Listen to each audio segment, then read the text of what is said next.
Class के प्यारे बच्चों, कैसे आप सब लोग? उम्मीद कर रही हूँ बहुत शानदार और जबरदस्त होंगे। इस स्माइल के साथ मैं तो बड़ा पॉजिटिव फील कर रही हूँ और उम्मीद कर रही हूँ कि मुझे देखकर आप थोड़ा कुंचम थोड़ा सा पॉजिटिव फील कर रहे होंगे। और अगर नहीं कर रहे हैं तो फील करना शुरू करिए बच्चों।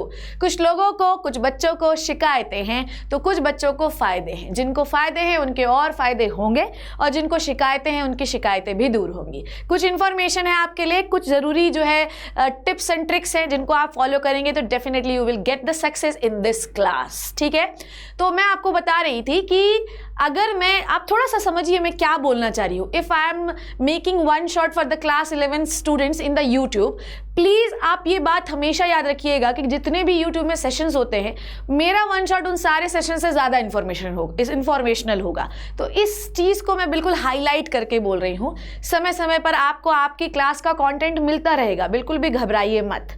अब आते हैं मैम, क्लास 11th में हम पहुंच गए हैं, हमें कुछ समझ नहीं आ रहा है, हमें बुक समझ में नहीं आ रही। बुक्स का मैंने एक वीडियो बनाया है, आप उसको जाकर देखिए। फिर आपको ये समझ में नहीं आता मैम, हाँ 11th में है ही क्या, क्लास 9th का रिपीटिशन है, कुछ लाइफ प्रोसेसेस वाले पार्ट्स हैं जो कि क्लास 11 की आखिरी यूनिट में मिलते हैं। बेटा मेरे प्यारे बच्चों, ध्यान से सुनना, ध्यान से समझना मैम क्या समझा रही है। कोई भी क्लास इतनी आसान नहीं होती है और अगर इतनी आसान होती तो वो आपके बाद नहीं आती, पहले ही आपको पढ़ा के खत्म कर दिया जाता। क्योंकि ये आपके क्लास 10th के बाद है तो ऑब्वियसली इसमें कुछ एडवांस लेवल होंगे। हमेशा एक चीज याद रखिए जो मैं आपको बता रही हूँ, जब भी आप अपनी बुक पढ़ रहे हैं तो मेक श्योर कि आपके पास एक नोटबुक होनी चाहिए। नोटबुक का मतलब ये नहीं होता कि आप अपनी बुक की हर लाइन उसमें उतार लें। नोटबुक का मतलब ये होता है कि आप उस पूरे टॉपिक में जो कुछ भी पढ़ते हैं, देखो पढ़ने का एक तरीका होता है। जब आप उस पूरे पैराग्राफ को पढ़ लें तो उसको एनालाइज करके अपने शब्दों में 2 से 3 से 4 लाइन में लिखिए। उसमें आपको ये लगता है कि अगर इसमें से क्वेश्चन आ सकता है, भाई इंस्टिंक्ट्स जो होते हैं ना, जो आपके कहते हैं अंतरात्मा कहती है ये सवाल आ सकता है, तो उसको ज़रूर हाईलाइट करिए और उसको अपने पास रखिए। जब भी आप क्लास अटेंड कर रहे हैं, सक्षम बैच वालों, जब भी आप मेरी क्लास अटेंड करते हैं तो आपने देखा है कि हैंड रिटन नोट्स आपको बराबर मिलते हैं। टेलीग्राम ग्रुप जो है उसमें आपको बराबर हैंड रिटन नोट्स मिलते हैं और बच्चों के भी आते हैं, तो आप देख भी सकते हैं, कंपेयर भी कर सकते हैं कौन कैसा बनाता है। जब भी आप हैंड रिटन नोट्स बना रहे हैं, ध्यान से समझिए, उस क्लास का नोट्स चाहे आप कहीं से भी और पढ़ रहे हैं, उस क्लास का नोट्स ना उसी समय बन जाना चाहिए। अगर आप ये समझते हैं कि उस क्लास का नोट्स हम 4 दिन बाद बना लेंगे तो आपको ये समझना है कि आपका वर्क पाइल ऑन हो रहा है। और एक बार जब मनुष्य वर्क के नीचे दब जाता है तो फिर उसे उठ पाना बहुत मुश्किल हो जाता है, क्योंकि इसकी रीढ़ की हड्डी काम के बोझ से टूट जाती है। तो इसे आप बिल्कुल भी पाइल ऑन मत होने दीजिए। जिस दिन जो क्लास आप देख रहे हैं, जो भी चीजें आप पढ़ रहे हैं, किसी भी बुक से पढ़ रहे हैं, सक्षम वाले मेरा वीडियो देख रहे हैं, आप कहीं से कुछ भी देख रहे हैं, उस दिन के नोट्स उसी दिन कंप्लीट हो जाने चाहिए। अब ये तो है बायोलॉजी भैया, इसमें तो अजीब व गरीब टर्म होते हैं, मैम कैसे याद करें?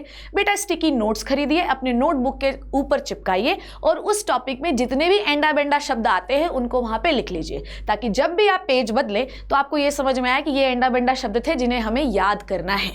अगर आपको ये लगता है कि 11th क्लास बहुत इजी है तो ऐसा नहीं है। 11th क्लास हमेशा रेगुलर रिवीजन मांगती है। हाँ, मैं अगर ये कहूँ कि क्लास 12 लिटरली 11 से इजी है, 11th वाले बच्चों जो भी 12th पहुंच जाते हैं उनको हमेशा ये शिकायत रहती है कि 11th उन्होंने अच्छे से नहीं पढ़ा।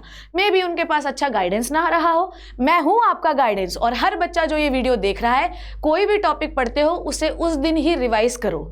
रिवाइज अगर आप नहीं करोगे बेटा, कुछ भी नहीं हो सकता है आपका। Revision is the key of success. आप रादर देन बहुत सारी किताबें पढ़े, एक किताब पढ़िए और उसको बार बार पढ़िए जब तक कि वो आपको अच्छे से याद नहीं हो जाती। ये बात आई होप को क्लियर हो गई। आपको अगर ये लगता है कि सिर्फ बुक आपको सक्सेसफुल करा सकती हूँ तो ऐसा कभी नहीं होगा। You have to do the practice. आपको प्रैक्टिस करना पड़ेगा उस टॉपिक के, उन क्वेश्चंस की। अगर आप क्वेश्चन नहीं कर रहे हैं तो आप कोई भी बड़ा एंट्रेंस नहीं निकाल पाएंगे, चाहे IIT हो या नीट हो। अगर आप JEE या नीट क्वालिफाई करना चाहते हैं तो रादर देन कि आप 50 बार उसी टॉपिक को पढ़िए और एक भी बार क्वेश्चन सॉल्व ना करिए, इसके बजाय आप 50 बार क्वेश्चन सॉल्व करिए, सिर्फ एक बार टॉपिक पढ़िए। आपको क्वेश्चन करने से थ्योरी की अप्रोच मिलती है। इवन बहुत सारी चीज़ें थ्योरी में नहीं होती, पर क्वेश्चन जब आपको मिल जाता है तो आपको उसकी एक्स्ट्रा थ्योरी भी याद हो जाती है। तो प्रैक्टिस आपको करना ही है। मैम हम नोट्स बनाए कि प्रैक्टिस करें, बेटा ये तो ही बात है, यही तो लाइफ का चैलेंज है, यही तो चैलेंज है। जो बच्चा इस चैलेंज पर सर्वाइव कर जाएगा वही फिट है। डार्विन के लॉ के अकॉर्डिंग नीट और JEE में वही बच्चा सिलेक्ट होगा। मेहनत बढ़ गई है, मैं उम्मीद कर रही हूँ आपसे, और उस मेहनत पे खड़े होकर आप मेरा नाम रोशन करेंगे।